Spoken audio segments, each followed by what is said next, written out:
Thank you so much, Neil, and thank you to the Council for British Archaeology for inviting me to chair this session. So to start, I want to kind of real quickly place this session into context. So archaeology is kind of in a very precarious state, and it's arguably a little difficult to remain optimistic, particularly for those of us who are just entering the field as professionals. And yet it's also these people who are arguably the most vulnerable to this kind of precarity that's happening right now, the early career researchers and archaeologists. And yet they're also the people who hold the most promise for a better future for archaeology. These people are often at the cutting edge of the field, innovating new methodologies, not only for how we interpret and practice archaeology, but also how we understand archaeology as well. Early career archaeologists are breaking boundaries as to what archaeology can be, who can be archaeologists. They're creating the foundation for a future archaeology that could be built and hopefully will be built on equity, responsibility, and creativity. So today's This Is Archaeology event is a celebration of early career archaeologists with 3 incredible speakers sharing insight from their research and their journeys into the field. So after their presentations, the speakers will join me in a panel discussion where we'll continue to delve into their perspectives as early career archaeologists and what they imagine what will happen to the field in the future. And hopefully we'll have some time to also take questions from you as well. So our first speaker is Ayushi Nayak from the Max Planck Institute for Geoanthropology. Ayushi will be presenting her talk, Lessons from the Past: What Can Archaeological Science Teach Us About the History and Future of Farming?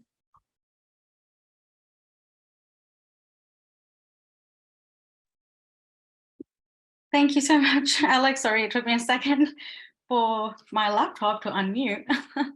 I'm just gonna try and share my screen now.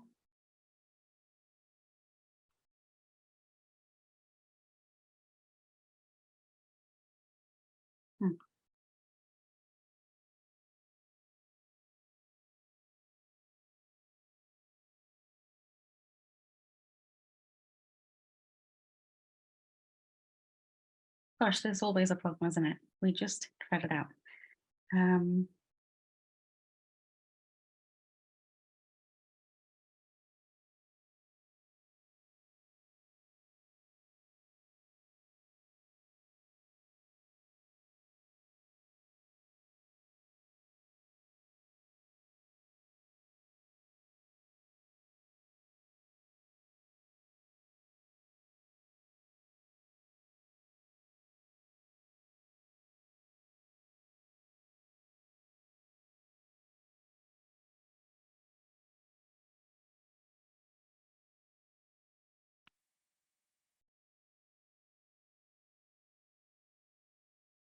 I'm not sure why it went.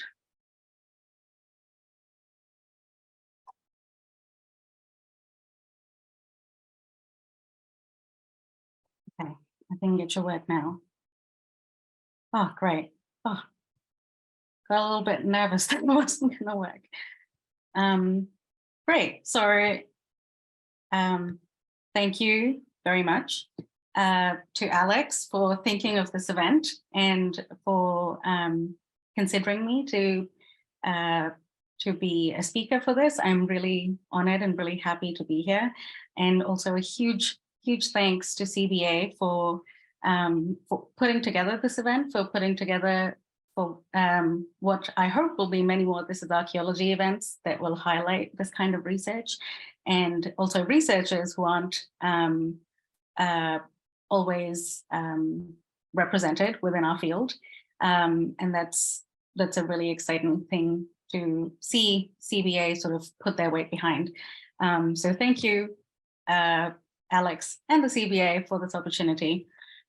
So yeah, like Alex said, I will be talking about what archaeological science can tell us about the history or the past of farming, but also what it can tell us about the future of farming.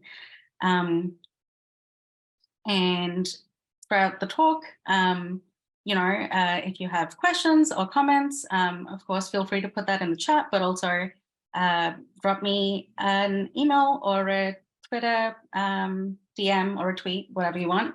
I'd be really excited to talk to people more about this later as well. So why am I interested in agriculture, and why do I think it's such an important topic? Agriculture is arguably one of the most consequential actions that humans have taken in hundreds of thousands of years. And it's also one of the changes that we've made to ourselves and to our environments that has had very far-reaching effects. And we now have studies that not only tell us when the first wheat was domesticated and where it was domesticated, or where we domesticated cows or goat or sheep, but also what accumulating all that data tells us. And in this paper, this was an attempt to try and put together essentially 10,000 years of what we know from archaeology about different kinds of land use. And one of the most important aspects of that is agriculture. And we see these far-reaching effects from pretty far back in time that we don't always consider. And so we know that, for example, pretty much from around 6,000 years ago, we have very widespread agriculture. And from about 4,000 years ago, we have intensive agriculture in large parts of the world. And this becomes really important because of a whole range of impacts that agriculture has, both in terms of what's being put into the earth and also what's being put out into the atmosphere. And the varied impacts that that has been studied by not just archaeologists, for example, but obviously all kinds of researchers who are looking at interactions between different kinds of organisms, between different kinds of biochemical processes. And a very key part for us and for our future is the fact that agriculture has a very big impact in terms of what gets put out in the process. And a key and scary part of that, first of all, is methane. And we know from a lot of extensive research that while there are different kinds of organisms and different kinds of human actions that are contributing to methane emissions, one of the most important and largest contributors that humans directly are responsible for is agriculture. And we also know that the impact that agriculture has in terms of methane emissions is actually a lot larger than some of the other industries or sectors that we might think of. On average, agricultural methane emissions are even further divided into different kinds of things. So there's manure management, or there might be enteric fermentation, as you see here, which refers to gases produced by animals when they're being raised. But a very big part of this is rice cultivation. And the other part that comes out of rice cultivation is, in addition to methane, there is also a huge amount of nitrous oxide that is released into the air as well, which also has a huge impact as a greenhouse gas. And nitrous oxide is actually something that we are, or if we're not, we should be even more concerned about than, say, methane or carbon dioxide. And that's because when we think of what the effect of different greenhouse gases are, we think about it in terms of its global warming potential. And if we consider that carbon dioxide is, say, 1 in this index that we're considering, then methane is equivalent to about 28 of that in terms of its global warming potential. And nitrous oxide is about 265. And this is calculated on a scale of 100 years. And basically what this means is that over 100 years, the amount of warming potential that carbon dioxide has, nitrous oxide has 265 times as much warming potential for that. And of course, it's not the worst thing. For example, if you look at fluorinated gases, so hydrofluorocarbons or perfluorinated gases, that ranges from about 1,000 times higher warming potential compared to carbon dioxide than others. But in terms of what we are directly causing and in terms of its share, nitrous oxide and methane are very concerning greenhouse gases that are directly linked to agriculture. And as you can see here, very large parts of it are being contributed directly from how we do agriculture. And we've been looking at this from an archaeological perspective specifically. So there are studies that have looked at trying to calculate the amount of methane emissions that have that would have been sorry, I'm going to rephrase that. The amount of methane that would have been emitted over time as a direct result of agriculture. And we have direct measurements from ice cores and things like that, but then we also try and model this to see whether what we're getting in terms of actual measurements matches up with what we're seeing in terms of models. And this is an example of what this study tried to do. And what they tried to link it with was that, okay, so from around 1000 BC onwards, that's when we know from current archaeological evidence that rice shifts more to wet agriculture, which is when you have flooded, irrigated paddy fields or rice fields. And that's really what has the much higher methane and nitrous oxide emission potential.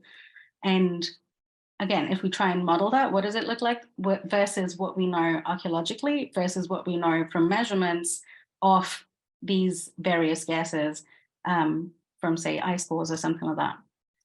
And this is also a very key part of what is now called the Anthropocene, or more, whether you agree with that or not, but at least the Anthropocene concept, which is that the amount of change that we have caused as humans to the world, not just from agriculture, obviously, from fossil fuels, from deforestation, a whole bunch of different kinds of actions, but that these changes have led us into a completely new geological epoch.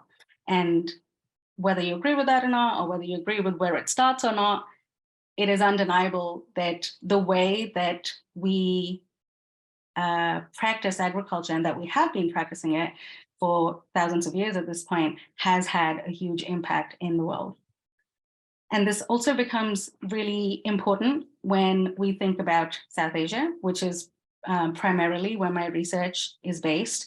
And this is not only because it is a region that has had agriculture in large parts of the region since at least, I'd say about 3000 BC, so about 5,000 years ago. But it also has a very long and very varied history of how agriculture has been practiced there. And for the talk today, I'm going to mainly focus on 3 areas in this map and schematic that you can see. So one is the North Deccan, or the northern part of the Deccan Plateau, which you can see here is labeled F and has the little red circle. The second is the South Deccan, and the third is the East Indian Neolithic, as it's called, or in East India. And the sites that I will be telling you about are called Sanganakalu Kupkal, which is labeled here as 1. You can see it on the map. And Baitan, which is an early historic site in the northern Deccan, and then 3 Neolithic Chalcolithic sites in East India, which are Golbai Shasan, Gopalpur, and Harirajpur Bang. And so to give you some really quick background about the sites, the early historic site, or Baitan, it's actually a fairly large urban site that's located in central India, in the northern Deccan. There have been excavations that have revealed extensive structures. So, for example, on the top there, those are the remnants of what's known as the North Temple, and you basically have a massive walled city that is very well structured and has irrigation channels and has extensive agriculture, has a lot of trade, has a lot of sort of stratification already built into it.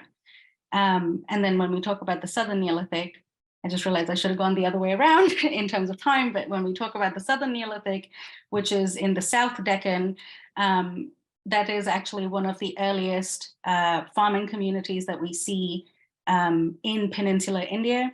And it is also the site of a few different crop domestications that we see in South Asia as a region of domestication. And within the Southern Neolithic, there is a period of these sort of early agro-pastoral communities that sort of move from more semi-sedentary to more settled agricultural villages, essentially. And obviously, you don't see any evidence of, say, a very organized bricked structure like you do on the other side. So these are more diffuse communities that we're seeing at this point. And in terms of the plants, in the Southern Neolithic, what's really amazing is that we see crops like wheat or barley or lentil even that weren't domesticated in South Asia. They sort of arrived in South Asia from, as far as we know, from Southwest Asia, and adopted within farming communities in South Asia. But then the innovations that they make in terms of their own domestications get added into this existing crop package. So in addition to the wheat, barley, or lentil, you also see the inclusion of things like horse gram, which is a locally domesticated pulse or legume, and also the inclusion of a few different kinds of millets, especially kodo millet and little millet. And by the time we get to the early historic, what's really interesting to see is that it's no longer this package of crops that more or less grow in the same period. You essentially have crops that are grown throughout the year, and it's much more intensive, which also makes sense, because if you have a massive city and you have to feed a lot of people, you would probably need to rely more on getting as much out of the land as you possibly can. And so in the early historic, we essentially have the same sort of suite of crops where you have wheat and barley and lentil and horse gram, say moonbean, very diversified. And in addition to that, you also see crops that are not grown within the same season. So you see the inclusion of things like rice, which you would grow in a different season. It's grown in the summer season in the region. And so you're essentially cropping throughout the year. In the East Indian Neolithic Chalcolithic, this is an earlier period, so around 1500 BC or so. And here, what we're really seeing is that there are these mounded Neolithic communities, mounded Neolithic villages that hold very small communities. And from a few recent excavations, what we know is that there are, there's again, a fairly diversified economy, but it's much more focused again on a single season of cropping. So you have rice, you have a few different kinds of millets. They have little millet, for example, and that's kodo millet, and also a whole bunch of different legumes. So that's horse gram and moonbean, for example. And what I really love about one of these sites, this is from Golbai Shasan, that is a charred citrus peel, which is really exciting. And that's also, if I remember correctly, the oldest charred citrus peel from a Neolithic Chalcolithic site in this part of the world. And this has also now helped us consider the fact that even though these communities were focusing on cultivating a whole range of different crops, but maybe there was also some kind of management of the surrounding forests in some way. So it's not a complete okay, we're done with living in the forest. We're now going to settle down in one area and just farm. But it's a much more harmonious process of utilizing the resources and the land around you in lots of different ways. And now, really quickly, how do we do stable isotope analysis? And that's the method that I rely on to try and understand how early farmers were doing farming. So the idea behind this is that the stable isotopes of certain elements, for me, that's carbon and nitrogen that I work with, give us an idea of how, essentially of the ecology of different kinds of plants.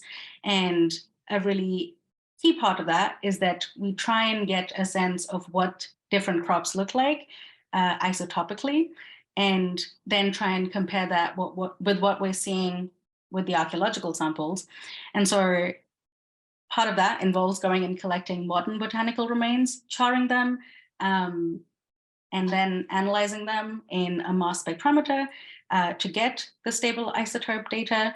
And then we essentially do the same thing with the archaeobotanical remains, but of course involves some excavation and some pre-treatment to try and essentially get like clean data. And a key part of this is that what we're really trying to, because carbon and nitrogen systems are obviously very, very complex. And so we can't really make an A to B conclusion for a lot of things.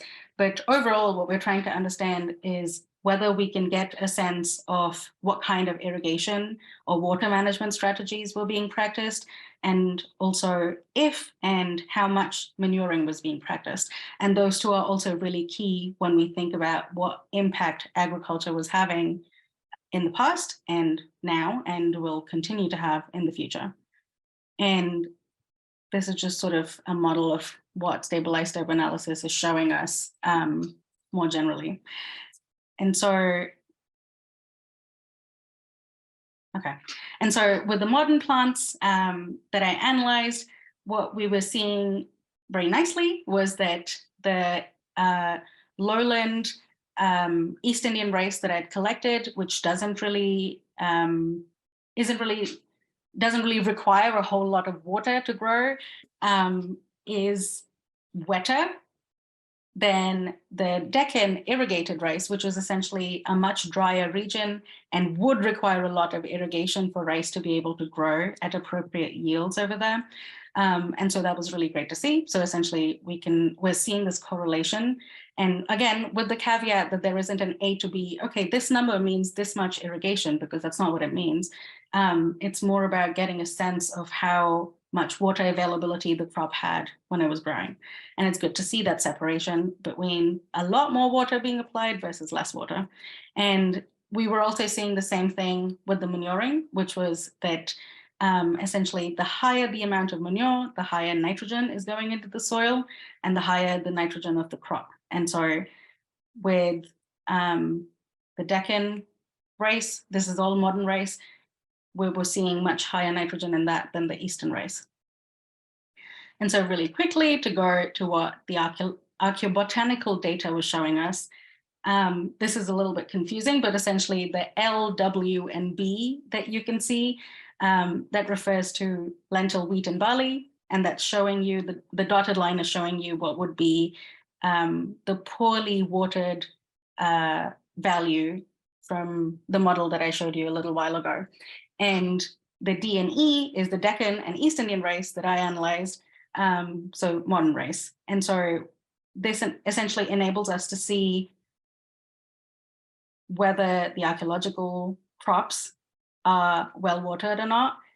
And if they're not well watered, which region are we seeing those patterns in? And so this actually makes it a little bit easier to separate it out over time. And this makes it really clear that what we're seeing is that essentially in the earliest periods, whether you're looking at the Eastern Neolithic Chalcolithic sites, or whether you're looking at the Southern Neolithic site, there is much more, there is a much higher degree of variability essentially. And that really makes sense because essentially the earliest farming communities were probably experimenting a lot, and that's why we see this much higher variability, not only with specific crops. We're seeing that with rice, with horse gram, with wheat, with barley.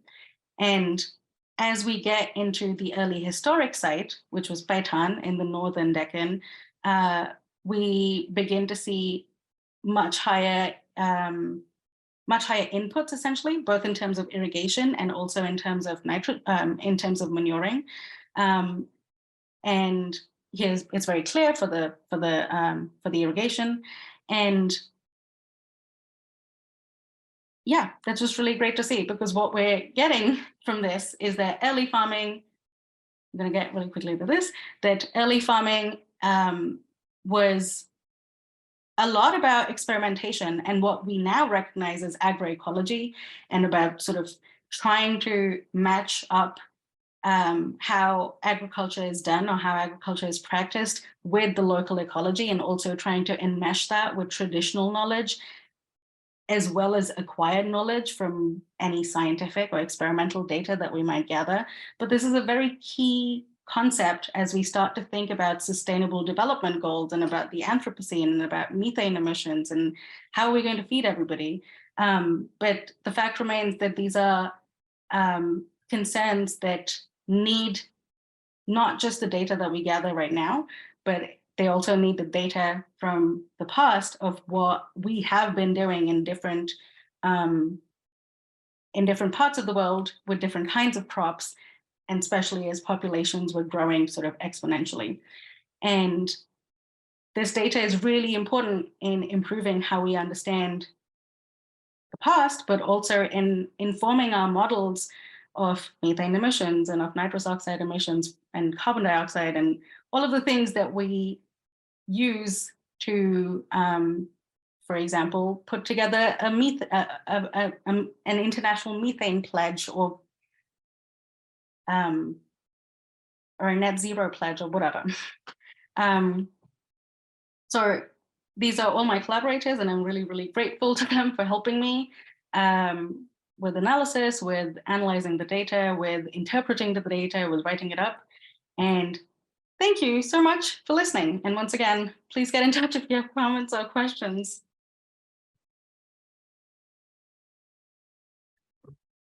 Thank you so much, Ayushi, for presenting your innovative work with stable isotope analysis, which is already a very difficult kind of thing to talk about, but you did amazing with presenting that. Thank you so much. And I'm sorry I went a little bit over time. I'm really sorry.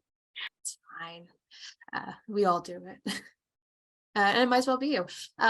So yeah, our next speaker is Bolaji Josephine Owoseni from the University of East Anglia. Bolaji will be presenting her talk, Building Ties Between Archaeology and the Public at Ilorin, Northern Yorubaland, Nigeria, a Nigerian archaeologist perspective.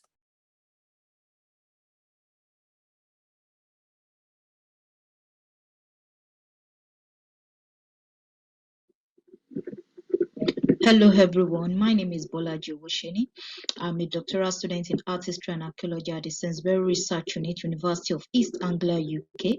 I'm also a lecturer of archaeology at Kwara State University, Malete, Kwara State, Nigeria. I would like to thank Dr. Alex Fitzpatrick for this opportunity to be a part of this series, and to thank the Council of British Archaeology for this platform. With regards to the theme of today's event, I'll be speaking on the topic, Building Ties Between Archaeology and the Public at Ilorin, Northern Yorubaland, Nigeria, a Nigerian archaeologist perspective. First, I would like to share insight into the background of my research, after which I'll speak on my public archaeological engagement.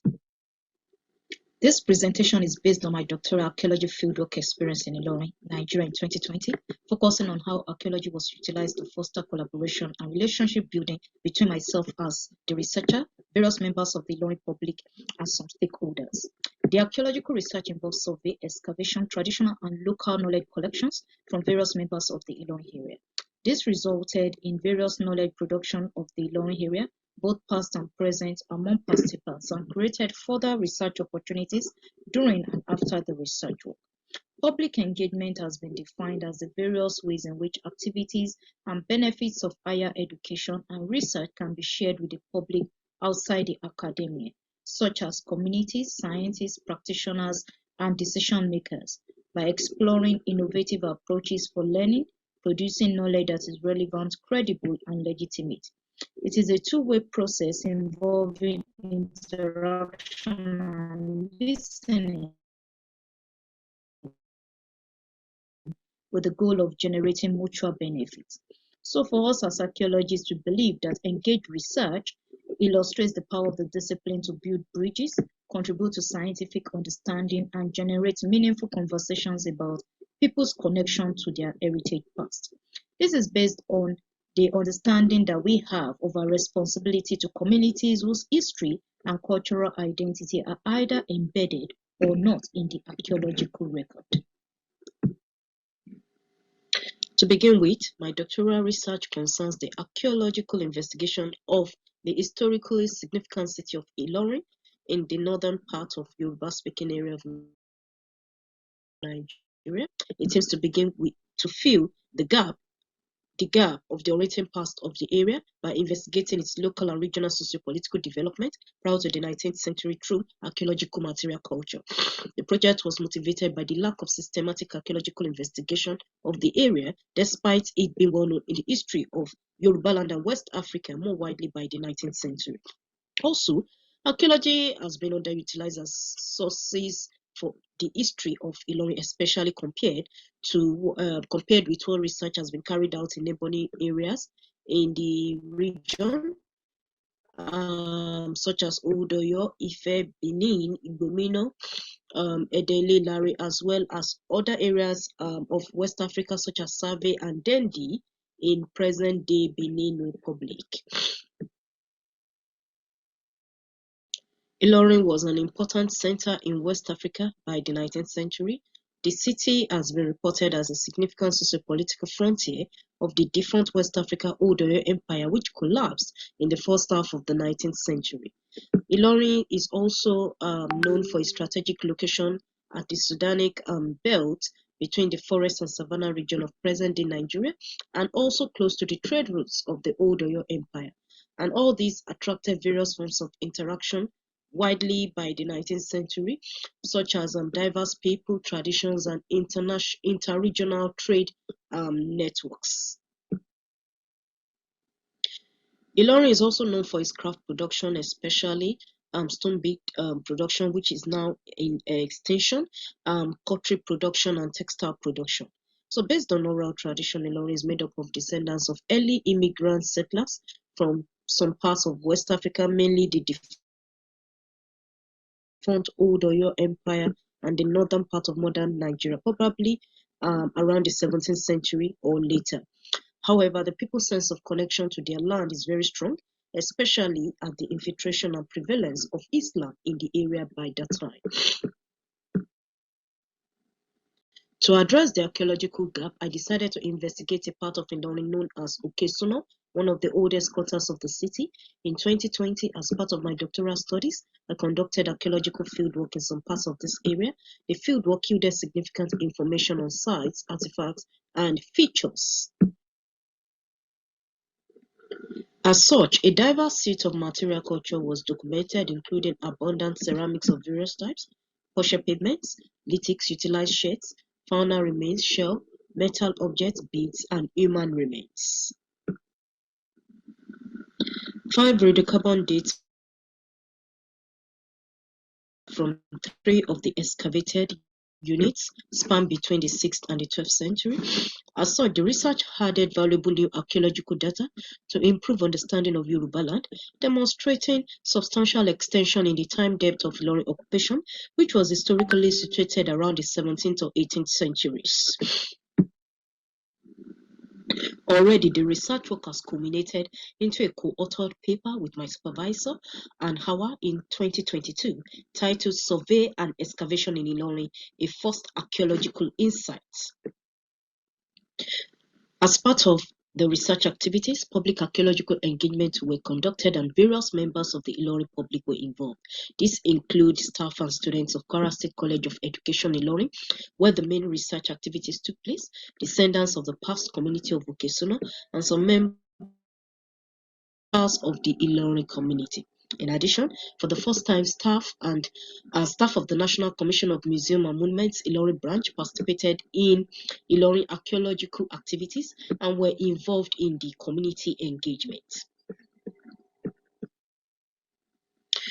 The goal was to expand on previous public engagement conducted prior to the doctoral research in 2018 by using archaeological research to create better awareness of the archaeological work, sharing information about archaeological findings to the public, engaging them in knowledge production and research processes by encouraging participants' involvement in the archaeological activities, then to also facilitate collaboration among relevant stakeholders and to possibly create other research opportunities. The objective of the public engagement were to carry out archaeological field interaction with participants, which involved visitation to excavation sites and discussions around the archaeological process and material culture.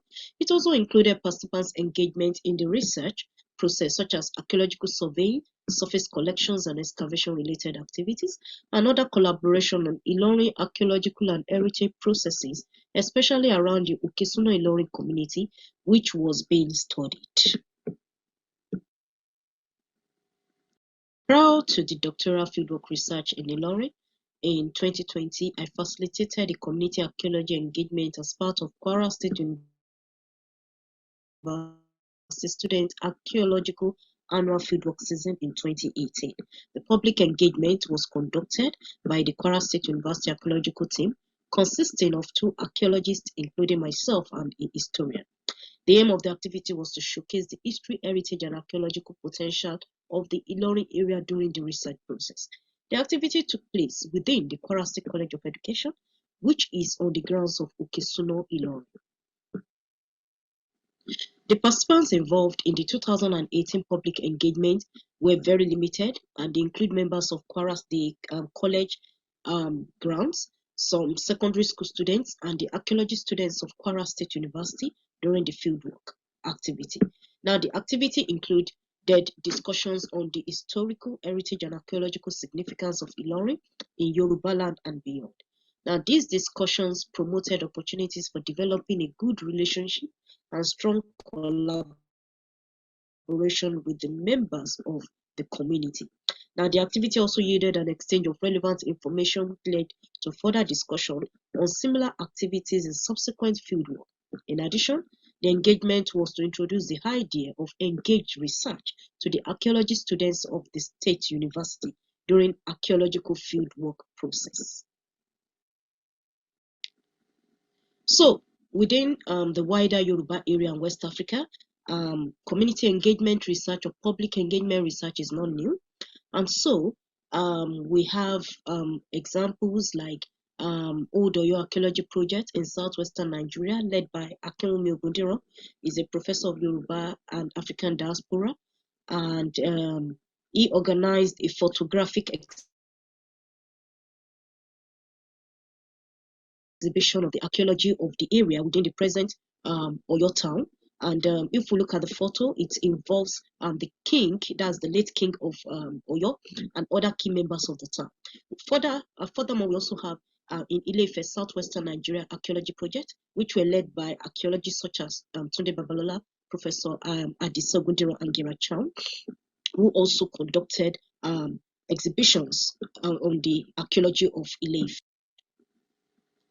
Other areas where we have public or community engaged research is Ijebu-Ode, and that was during the archaeology project led by Olanrewaju Lasisi in I think 2020. So others include pioneering exhibition of the Ugbo Ukwu archaeology project,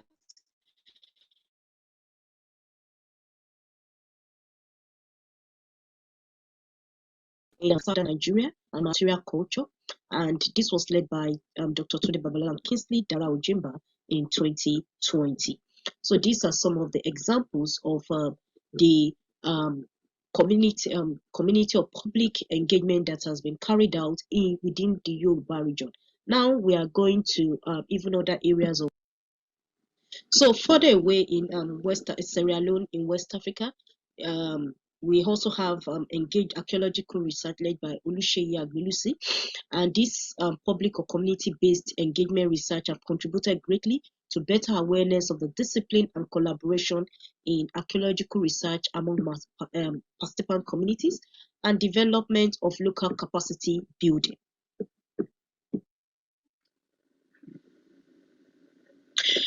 The 2020 public engagement commenced with members of the Kwara State College of Ilorin, where the archaeological excavation for the doctoral research was conducted. The activity was carried out at various times during the field work by the researcher and members of the fieldwork team, including the archaeological students that volunteered from Kwara State University, Nigeria. The participants include the staff and students within the college community. Now, the participants were either invited by members of the team or participated voluntarily during the exercise. The engagement generated significant information from the participants, which were useful for the doctoral process. Participants shared their various insights on the fieldwork activities and were encouraged to handle some of the material finds recovered, such as pottery and lithics. Participants were also invited to participate in surface collection, excavation activities, and finds pre-analysis processes, thereby leading to local capacity building around the archaeological processes, history, and heritage potentials of Ilorin. The archaeological engagement was also carried out or involved descendants of the past settlement of Okesuna and some members of the Ilorin community and other key members of the Ilorin community. So during the oral interview visit, certain material finds recovered from the field, such as pochettes, animal bones, shells, metal objects, were shown to participants either directly or through photographs to facilitate archaeological engagement. So this was carried out to stimulate further conversations around the archaeological materials and sites. This generated further interesting discussions, not only on the archaeology of the area, but also the heritage materials of the people. So for instance, we encountered certain heritage items that were orally situated to the 18th century in some of the homes of the homes of the descendants of past Okitsuno settlements. For instance, one of the descendants reviewed their pre-19th heritage collection of carved wooden posts, old water pots, Islamic materials, and a door with zoomorphic design. Interestingly, the participants were open to further collaboration with the research with the researcher and other relevant institutions such as the museum in the collection, exhibition, and even preservation of their material heritage. So for the staff of the National Commission of Museum and Monuments, this was their first time of participating in the archaeological work as well as the engagement. So this engagement led to further engagement between the researcher, the field work team, and the museum led to further engagement with descendants of the Okesuno Ilorin area. The events created opportunities to showcase the archaeological potential of Ilorin, which then generated further discussions on collaboration opportunities. Like for instance, the museum was interested in the pre-19th wooden post of the descendants of one of the descendants of the Okesuno area, and they started the process of making plans to see if there could be further collaboration in terms of exhibition of these materials in their museum. So moving forward, the engaged archaeological work has shown how archaeology speaks to many issues, including those of our present-day world. Through the research, participants showed appreciation of the diversity and richness of past lives in the Ilorin area, which they now call home. It also presents an avenue for some of the stakeholders, such as the National Museum, to visit the site for the first time and deepen their understanding of the distribution of the archaeology of the Yoruba area. As such, To sustain engaged archaeological research at Ilorin, some of my future plans include to organize and present the doctoral fieldwork results in an interactive seminar involving various participants of the Ilorin community and relevant stakeholders, such as the National Museum and also the local universities, that has the departments of archaeology and history within the state. So this is with the hope of sharing the knowledge production of the area's archaeology with a wider audience, and then to present archaeological fieldwork activities and findings through exhibitions such as photographic off-site or on-site museum in Ilorin, as done in some other cases in Yorubaland. So to expand archaeological research in Ilorin through collaboration and increase engagement in the research processes. So finally, I would like to appreciate my doctoral sponsors, my doctoral program sponsors, and also my fieldwork sponsors, as well as individuals and organizations listed here. Thank you very much. Thank you. Thank you so much, Bolaji, for giving so much insight on your powerful work in Nigeria. I think it's a model that other archaeologists should be following. So it's great to see you do this work. So our final speaker for this evening, or at least here in the UK, it's evening, is Dr. Lee Su from Cotswold Archaeology. Lee will be presenting her talk, Valuable Visuals, the Roles of Traditional and Digital Imaging in Modern Archaeology.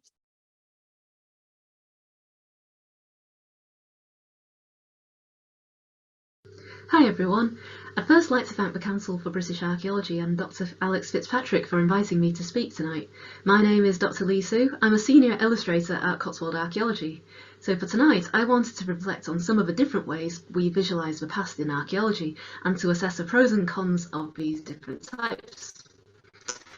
So to do this, I'll look at results from my PhD and the visual outputs I create in my day-to-day work as an illustrator. I dubbed my talk Valuable Visuals, as visual information in many different forms are so widely used in archaeology, and I thought it would be fun and interesting to take a closer look at how they help us to better understand and present the past. So a bit about me. One of my key interests is in the visualisation of archaeology. I've always been arty growing up, and I continued with that as a hobby while undertaking my degrees.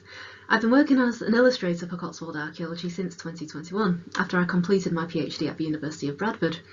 My day-to-day work is mainly in producing new graphics, drawings, photographs, 3D models for different projects and clients at the company.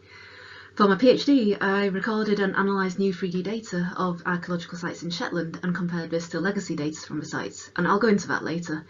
Before that, I worked with the geospatial imaging team at Historic England, using terrestrial laser scanners and photogrammetry to record upstanding sites across England.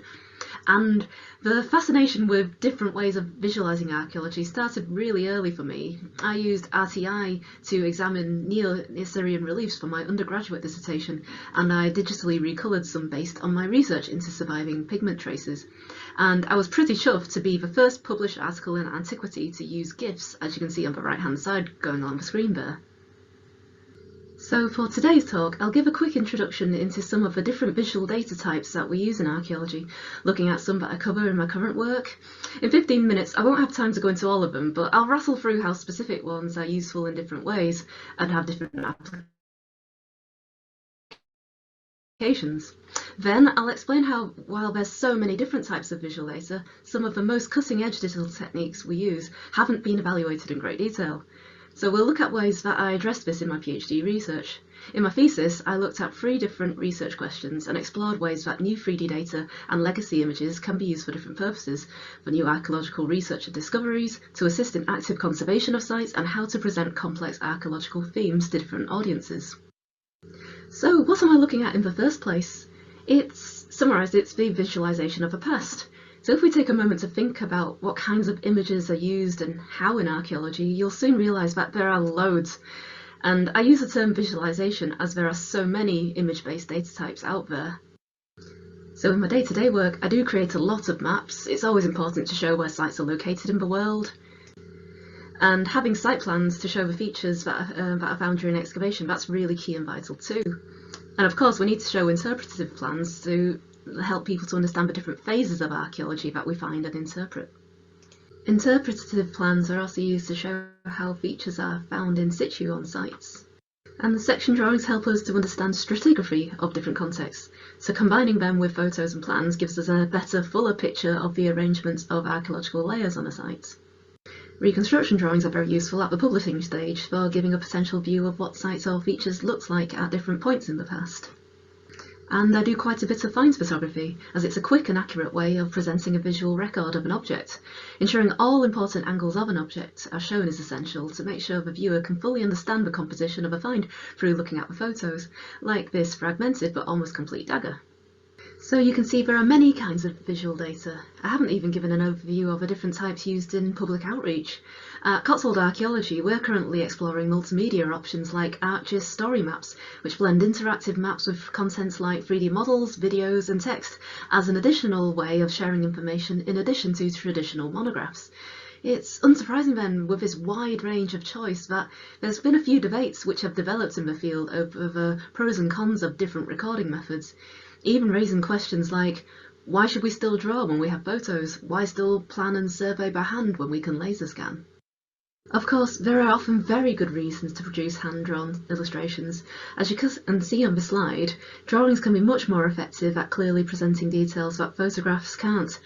So this decorated belt mount has very shallow impressed decorations which are very difficult to bring out even with relief lighting, but which can be highlighted much more clearly and easily in a clean drawing.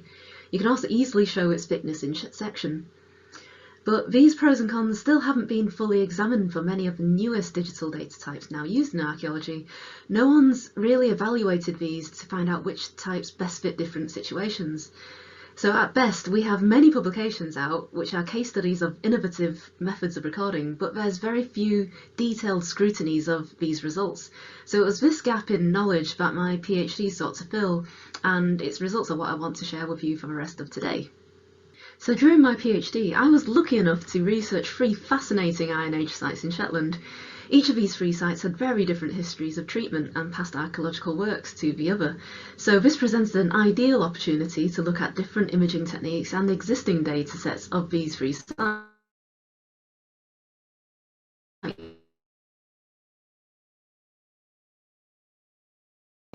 So I could see how different visuals could be for different purposes, comparatively. So what I wanted to do in my thesis was set up a way to evaluate what we could find out about these sites using new 3D visualization methods and existing visual data. The 3 sites I examined are all Brocks, Iron Age dry stone towers found in Shetland, but only one was solely excavated using modern archaeological techniques, that is Old Scatness. So that site was unknown until its discovery during construction work in the 1970s, and it was then excavated as a long-standing research project by the University of Bradford and Shetland Amenity Trust from 1995 to 2006. Unlike Scatness, the other 2 sites, Yalsop and Musa, have been excavated by antiquarians and archaeologists in the 19th and early 20th centuries. Yalsop was revealed after heavy storms in the late 19th century and subsequently excavated sporadically by different teams of antiquarians and archaeologists from the early to middle 20th century. In contrast, Musa Brock has stood since the Iron Age, and while it was cleared of debris on several occasions in Victorian times, it has never undergone a detailed excavation in the modern sense. So I wanted to develop a cost-benefit analysis of using different visual media data types in different studies. I can see this being a really useful resource so people can make a judgment on what they may find out about known archaeological sites if they want to research them. It could help people to make an informed decision about the type of research they want to do based on the existing amounts of accessible data available on a site, using these 3 Shetland sites as a starting point. Of course, all archaeological sites are different, and this study had to focus on the 3 within the limits of a PhD, but their variety does reflect others across the UK. So, what did I do? So the PhD set out with 3 research questions, which were, can 3D data be used to make new archaeological discoveries? How can 3D data and legacy datasets be used to monitor archaeological stonework of a site to aid in active conservation? And how can new 3D data be used to present Iron Age sites to different audiences? So let's have a look at these research questions in a bit more detail using these case studies. The answer to the first research question is yes. It was discovered that the shape of the ground floor rooms of Musa Brock followed the exterior course of the wall very closely, keeping the same curvature, which means that they were planned at the beginning of the Brock's construction. This was only visible through digitally slicing the 3D point cloud of a rock to view the ground floor level in plan to compare to the profile of the walls. In this image you can see it is compared to a digital tracing of Dryden's 1866 plan drawing of the base level of Musa Rock, seen as blue lines, and you can see that his survey is remarkably close to the laser scan. While I was limited into how much I could explore of this data due to time constraints in the thesis, there are many new findings being made with 3D data. For example, at last month's TAG conference, I heard that researchers have found that some previously surveyed prehistoric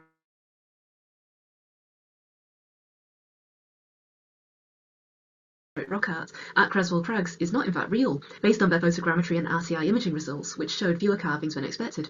In contrast, a new digital survey of Newgrange by Ken Williams has revealed more pecked rock art at the site than previous surveys have noticed. But I also made new discoveries through archived images, through the fact that people have wanted to record the exact condition and appearance of archaeological sites in their landscape, as in this sketch by Dryden of Musa Rock, which was originally sketched in 1855. Historic photographs are also very valuable for this, as they capture entire areas and can include features other than the main subject of a photo. In both of these legacy images, according to records, this photograph in the middle was taken sometime before 1893. Post-medieval field boundaries are shown that are no longer standing at Musa, as you can see from the modern aerial photograph which was taken in 2017, and these field boundaries have never fully been surveyed. But when producing 3D data for different purposes, sometimes you can also inadvertently make new findings. For example, I created a new 3D model of a Roman portable altar stone to include in Cotswold Archaeology's virtual museum to highlight the carvings and digitally refit the three fragments together to show its original form. While doing so, I noticed some shallow chisel marks made in a checkerboard pattern on the base of the altar that you can see on the left. I contacted a specialist, Professor Martin Hennig, about this, and he explained that it indicated that the altar was made by a professional mason. So it was a really nice new bit of information that we discovered. However, while 3D datasets are of course incredibly useful, a major issue in their use is their sheer data size, which makes it difficult to access and process them without specialist high-end computer equipment, so it's quite cost prohibitive. When lockdown hit in 2020, it meant that I didn't have access to processing labs, so I could only work with the data I had on external hard drives and on my laptop, which did limit what I could do. In contrast to this, particularly during lockdown, I found legacy records, scanned and digitised photos, especially accessible in online databases. I use those hosted by Historic Environment Scotland and Shetland Amenity Trust in my PhD research. However, I found that the image quality can vary greatly in some cases, and sometimes some datasets are missing useful metadata as well, for example when a photograph was actually taken. For historic survey drawings, accuracy is also not in the range of modern measurements, but they are exceptional for their time. I think that historic photos and archive records are massively understudied and a highly valuable resource for future archaeological research. Of course, a site newly discovered and excavated using modern methods for only a short amount of time will hold fewer archive records than a site that has stood exposed for centuries, or one that has been investigated historically, due to its shorter time depth of works. But what I found very valuable for conservation was in using a combination of both new visual data and archived records. For example, you can see the previous condition of structures and compare them to their present-day condition. In this 1906 photo of Yalsov, you can see just how eroded the edge of the site was before a protective seawall was built, and before the tops of the archaeological walls were protected by turf soft capping. In my PhD, I developed timelines of activities and changes to the three Shetland sites, and identified areas where historic wear and damage took place that can now be used by modern site custodians to monitor these zones with more caution. And you can even process archived photographs in 3D. So during my PhD, I used a method called retrospective photogrammetry and evaluated how well it fared with photos of Old Scatness. The lack of camera metadata and limited number of overlapping images meant that the film slides from the excavation sadly didn't completely process successfully. However, some photos that were taken with a digital camera back in 2003 did successfully process because they had sufficient overlap. And the area was recorded in condition monitoring photos back in 2015 as well, so that meant I had two comparative datasets. Once I produced the 3D point clouds of the same area, it was then possible to compare the two spatially to see which areas had variation. The figure on the bottom right shows a top-down plan view of a blocked entranceway to the Old Scatness Broch in a heat map colour scheme. So this was a cloud-to-cloud comparison between the two 3D models, which was processed in Cloud Compare. The green areas indicate areas of little to no change, and the blue shows downward movements of over 10 millimeters, while the red indicates forward movements of over 10 millimeters. The stones are stacked in a sloped position here, and this indicates that there's a gradual slippage downwards over time, and that's something that the conservation team will need to monitor. If you're interested in finding more about this, it's published as a chapter in the Springer volume, Visual Heritage, Digital Approaches in Heritage Science. That came out last year. I'll pop the reference on the slide. And it goes to show that old visual records can be repurposed and used in new ways effectively. So, we've covered how new 3D records can make new archaeological discoveries and shown examples of how archived records like old plans, photographs and sketches can also do this. Similarly, 3D data and older visual records are useful to help in actively monitoring archaeological sites' conditions, to understand any past damage and to monitor areas for conservation. And in particular, comparing and using different data types together can be especially useful. Now, the last aspect I'd like to examine tonight is how visual data can be used to present archaeology to different audiences. Images are so useful to make things easier to understand. For finds, using mixed visual methods can really help to understand the original appearance of now fragmented objects. Arguably, most objects that come into the archaeological record have relatively short biographies. They were made, used, lost or discarded, so you can represent them in a couple of images, for example showing their current condition and their original condition, etc. Sometimes simple solutions to reconstruction can be used, like showing the original shape of this post-medieval saga on the left, or combining photographs with X-rays to show the interior of objects like this lace shape. But a challenge I had in my thesis was about presenting time depth and changes over time to 3 large archaeological sites that are still exposed with substantial standing remains. The sites I looked at are long-lived. Both Yalsop and Old Skatnes had histories stretching back to before the Iron Age and then well into the Viking era and beyond. What you see today at these sites is a palimpsest, that is, an overlap of many different phases of use all at once. So how can you detangle that for visitors to understand? To explore this, I developed a multimedia ebook using Apple's iBook Author. The software allowed for many different types of data to be integrated, and though I don't have time to go into all of those details here, I'll go through some highlights briefly that I found really interesting. So I found that the different media options available made it possible to present different layers of archaeology, and importantly, in different ways. For example, interactive 2D images, like the one being shown on screen now, help to spatially visualise all the different types of structure found at Old Skatnes. Providing interactive labels gives users the choice to learn about different buildings found across the site. I also found that 360-degree panoramic tours were also much easier to operate than immersive VR experiences, providing virtual access to sites that are not completely accessible to all. Nowadays, many people are used to operating apps like Google Maps Street View, so the method of panning and then jumping to different locations was quite intuitive to users. Crucially, the iBook format made the sites more accessible. It was developed as a way to virtually explore the sites when you can't visit in real life. The iBook was designed to work with Apple VoiceOver motion controls and has audio descriptions throughout. As mentioned earlier, the large size of 3D datasets made it too challenging and time-consuming to produce a full 3D tour of the 3 sites in the 6 months that I had to develop and publish this iBook. We found that instead, for these large, complex archaeological sites, using panoramic images were much more accessible as a virtual tour. So, to summarise, I've shown that both new 3D data and legacy datasets have lots of untapped potential to provide archaeological knowledge, conservation guidance and present archaeological sites to the public. There are pros and cons to all datasets that are often site-dependent. The more complicated a site is, the longer lived its history, the more challenges there are to present it. But my case studies have shown that this also provides much potential data for future research. Also, these data types have different costs associated with them, but there isn't one fixed rule of progress in utilising these data. And lastly, I think it's really exciting that there are so many different ways we can use visual data to better learn about, protect and teach about the past. And as technology is ever improving, it makes me wonder what new exciting opportunities we'll have in the future. So just before we end, I'd like to present this chart that summarises some of my results. I evaluated the total time cost of capturing, processing and analysing different data types over my PhD compared to how complicated those datasets were, or how many different images I had to go through.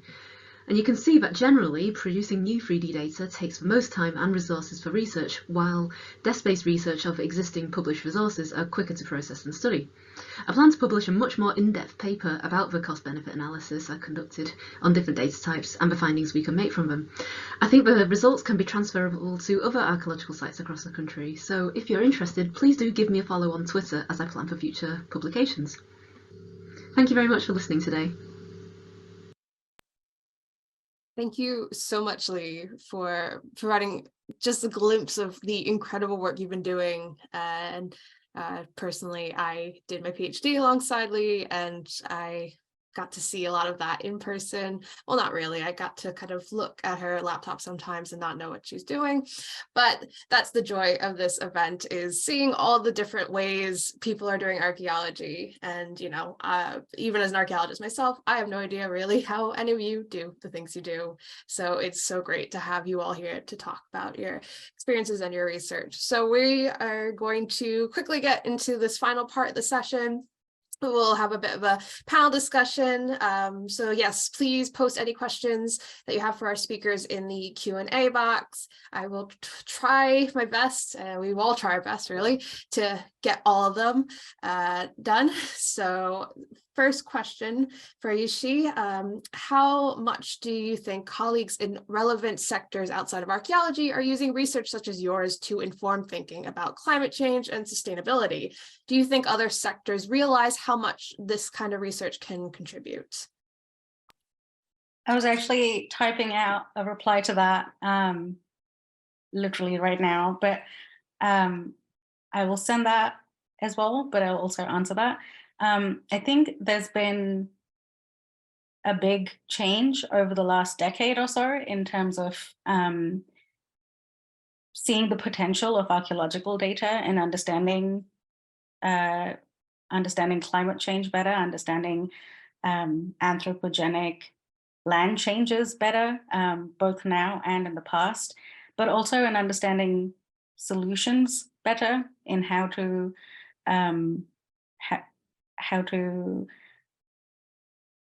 interact with the world and with our environment in a way that isn't as destructive. And I think the problem really is that that it didn't happen sooner. So I think there's been more of an impact in the last few years from archaeological data, from archaeologists. And in fact, the most recent COP that happened in Montreal actually included several archaeologists in various panels and contributing to thinking about agriculture, to thinking about food sustainability, all of those things. And I think it's a shame that this sort of wasn't part of how we think about the world and about our impact on the world, say 50 years ago or 60 years ago. But I think considering how much more multidisciplinary and interdisciplinary research has become, there's definitely been a positive change in that direction. I do think it could be a lot more. And I think there are ways in, there are basically a lot of models that we can create to try and understand what will be the future of our lives and of our planet because of various actions. But the fact is that we already have a lot of data of what the impact is in the past. And so there are two ways to go about it. And I think there is still a lot more that archaeological data and archaeology can contribute to how we understand this better. And in fact, there's a really great paper from last year, if I'm not wrong, that's called Why Don't Our Climate Change Models Include Humans? And a big part of that is the fact that, you know, you can model the natural world, you can model various biogeochemical cycles and all of those things, and that is great. But the key thing that is causing the changes is our actions. And yeah, archaeology has a very big role to play in that. Thanks for that. It's a big question, I guess, to kind of answer real quick. So Bolaji, we had a question for you. Do you think the work you've been doing with communities has changed the participants' sense of place? And do they continue to engage with their local archaeology? Okay, thank you very much, Alex. And thanks to the person that sent the question. Sorry for I've been having kata. All right, well, the situation is that archaeologists just started in Kwara State. Most of the understanding of human occupation of the area is based on historical and oral traditions. So we just started as archaeologists, we just started our work in the area. In fact, I would say that my PhD and my doctoral research now is the first major archaeological work. And I can say for a fact that with the response of the people during the field work, I know that over time, they would come to appreciate their sense of place. The challenge that we have about the area is that it is a prevalent Islamic community. And there's that conflict, between things. They assume that what we archaeologists are looking for is mainly traditional, something that might go against their own belief or thereabout. And so we, in the course of our work or my work in the field, we're able to let them realize that that is not the basis of our work. We are only trying to make understand the past of the development of your society. So with time, with their response during my field work, I hope that they would be able to adjust. But as at now, I know that they have this great sense of place when it comes to their territory. They are so protective of it because of the fact that they believe, and because of their religious belief. So that one is already established. Then talking about their local archaeology, of course, that is what I'm engaging in, and I started working at my field work. Which I did in 2020, was the major materials that I have started working with.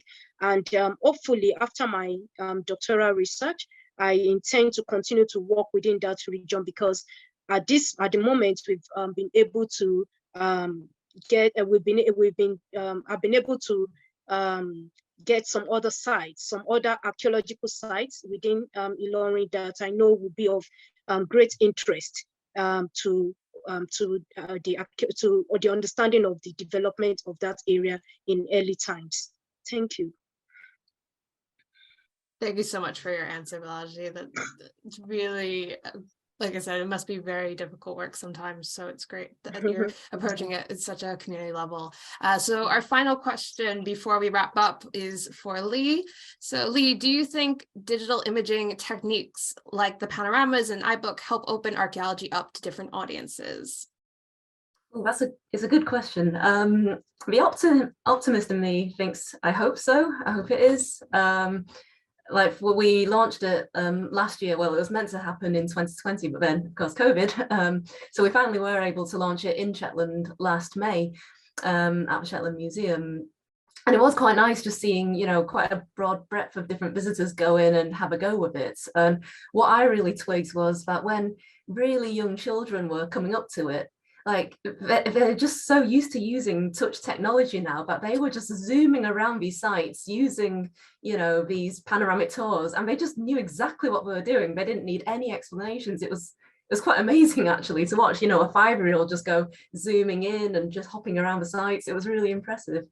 So yeah, I do hope that's the case. I guess one thing, just as an observer, that is at the moment, the iBook, it's still ultimately its uses in museums. So ideally, I would love for it to be developed, for example, as an app that people could be able to access via their smartphones, so it's widely accessible. But ultimately, then it's, well, who would download that app? Who's still going to the museum? So I think, as we're looking at that question wider, it's like, who are we engaging with? I think that's well, that's the challenge of archaeology, isn't it? That's one of those trickier things. So I hope I answered it there. Yeah, and there's actually another question for you that you might be able to answer kind of quickly, just specifically about what software did you use, and do you think it's accessible to learn for non-specialists? Oh, okay. So, we used I used quite a lot of different types of software, which all got integrated. So for the actual iBook itself, it was using Apple iBooks Author, which is a software that Apple developed for you to be able to produce these ebooks, and then that was able to integrate all of these different kinds of media. For example, video editing, I tend to use things like Adobe Premiere Pro for the 3D modeling side of things. Unfortunately, that's where it does get very technical and very specialist. You know, things like the laser scanning, you're having to use proprietary software, and that's where, again, it's that cost prohibition as well. Licenses for these things are in the, you know, thousands of pounds.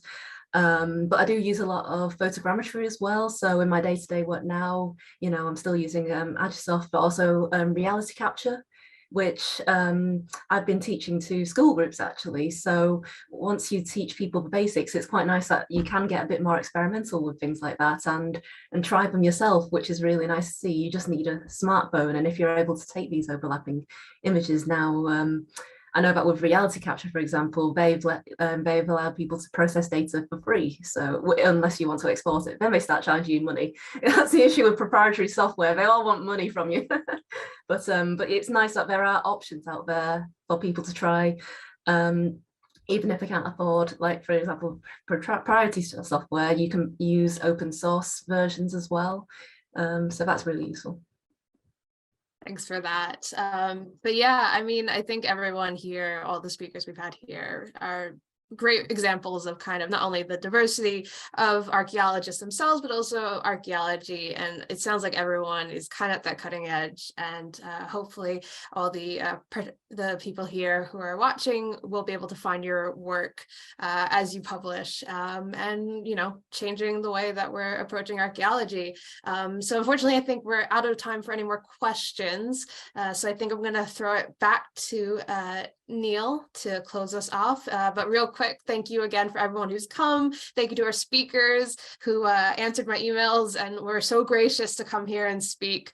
It's been an amazing evening, and yeah, back to Neil. Alex, thank you so much, and to, as you say, to the three speakers, absolutely fantastic. So the thing I take away is archaeology can teach us how we might feed ourselves in the future. Archaeology shows us the importance of talking to local people, because actually they know more about their places than we do often. And actually young people know how to use technology in a way that I will never, ever understand. But that's why we need to unlock their abilities to show us what they can do and how we can use that.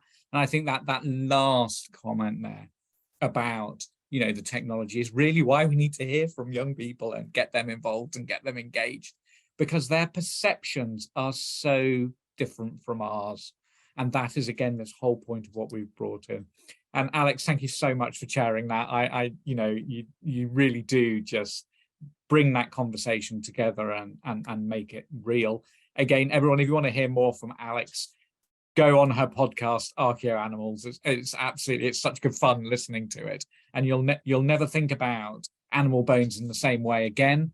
But again, what you'll get from it is this amazing relevance of why this material is really important to us today. So to all, thank you so much indeed.